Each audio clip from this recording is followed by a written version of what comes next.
Hey YouTube, Longways Post 1975. Been a little bit serious in my previous two videos, so I thought, let's get back to a little bit of a fun question. Now, here's my question. I was around a friend's house who was a very young child, we'll say like 5, I think. I would say, I don't even know how old my friend's son is.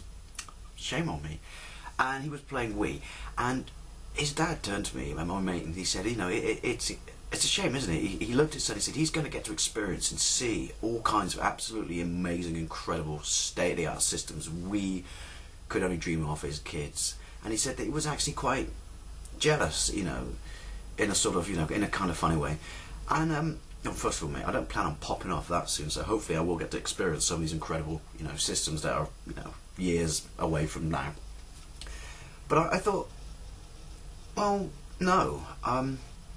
I think we were the lucky ones. I think people of my generation, or people very similar, to my age group, and I'm not disrespecting anyone, younger or anything like that.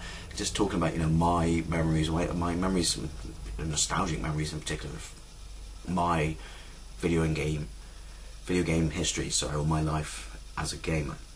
Because yeah, there's going to be absolutely incredible stuff coming on the horizon.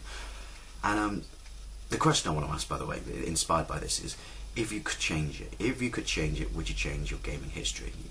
If you were from my generation, or just from a previous generation where you got to play some of the more primitive arcade or gaming systems, home, console, computer, whatever, would you trade it all in to be a kid again now, so you can experience what's coming, the future of gaming? And I have to say, no, absolutely not, 100% no.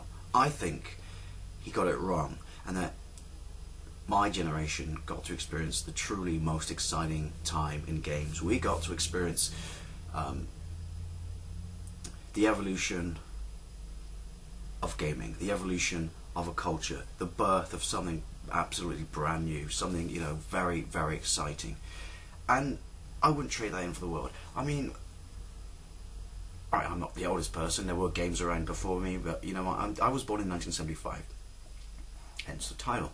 And so my gaming experience started with a Pong machine. I kind of passed Atari 2600, but obviously that was of my childhood generation.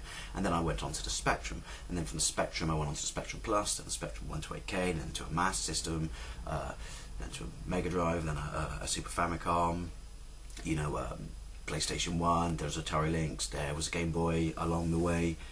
Actually the Game Boy was my brother's, but I remember playing it, so that kind of counts. And I don't know, the evolution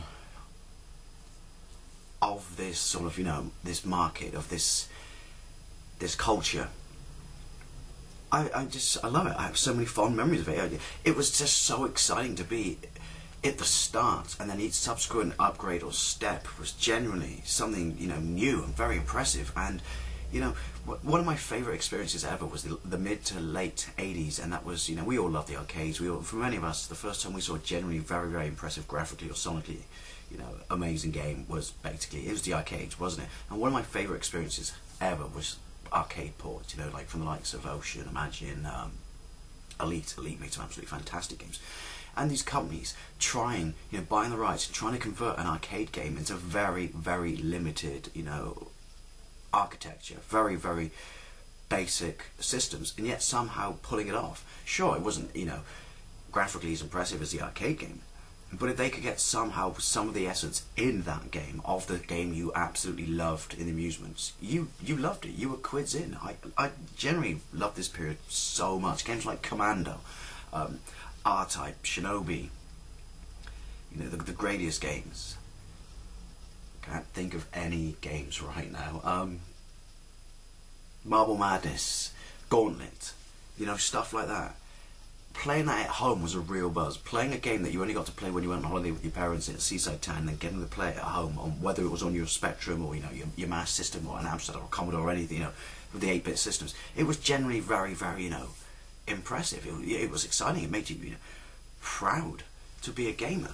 So this journey I've taken as a gamer through, the start of gaming to where it is now, I would change that for the world. If I could, be a kid now, purely for the purpose of experiencing new gaming systems and hardware, and, the exciting future of gaming, because obviously it's going to get absolutely batshit crazy, isn't it, with 3D and stuff like that, I wouldn't change it for the world.